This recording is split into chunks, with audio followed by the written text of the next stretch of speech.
ইশারা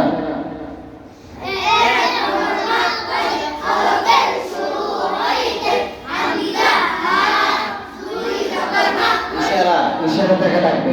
কোন স্থান থেকে বের হচ্ছে সেই স্থানে আঙ্গুল দেওয়া লাগবে সেই স্থানে আঙ্গুল বসানো লাগবে